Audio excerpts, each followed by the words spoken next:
আসসালামু আলাইকুম ভিউয়ার্স, আজকে আমি দেখাবো এই কাকসি মাছ। অনেক দিন এই কাকসি মাছ আমরা দেখতে পাই না, শহরে ছিল কিন্তু আমাদের গ্রামে ছিল না। কিন্তু এবছর দেখেছি এই কাকসি মাছ পাওয়া যাচ্ছে। এখন এগুলো একটু ছোট ছোট ছোট ছোট, এগুলো একটু বড় হবে। এই দেখেন একদম তাজা, স্বচ্ছ, সুন্দর। এই পোনাগুলো আর কয়েকদিন পর একটু বড় হবে। ওই ভিডিওটা আমি আপনাদের পরে দেখাবো। আজকে আমি কাকসি চচ্চড়ি করবো, কী করে কাকসি চচ্চড়ি করতে তা দেখাবো। এই মাছটা আসলে এই মাছের সাথে কিছু না দিয়ে শুধু পেঁয়াজ কাঁচামরিচ দিয়ে মাখিয়ে চচ্চড়ি করা লাগে। আমি দেখাবো কী করে মাছটা চচ্চড়ি।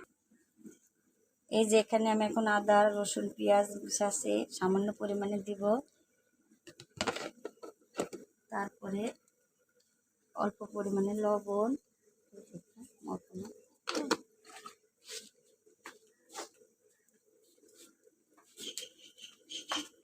আর হলুদের গুঁড়া দিয়ে আলতো হাতে মাখাবো। যেহেতু মাছগুলো একদম ছোট ছোট, এই দেখেন। কিন্তু এই মাছগুলো খেতে অনেক মজা। কাকসি মাছ বলে, জানি না কে কী মাছ বলে, আমরা কাকসি মাছই বলি।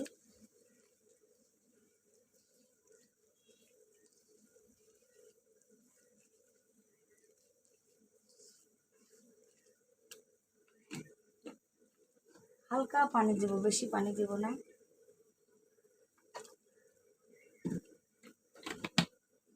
এটা এখন তেল দিলাম,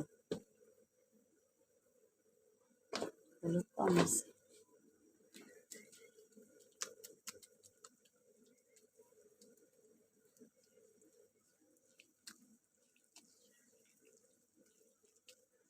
বেশি পানি দিব না। এই মাছে হালকা হাত দিয়ে খালি সামান্য, এই এই আর দেবো না। এটা এখন আমি চুলায় দিয়ে দিব। আর এই যে আরেকটা টমাট, বেগুন দিয়ে, আলু দিয়ে, এই যে নদীর চেলা মাছের চচ্চড়ি।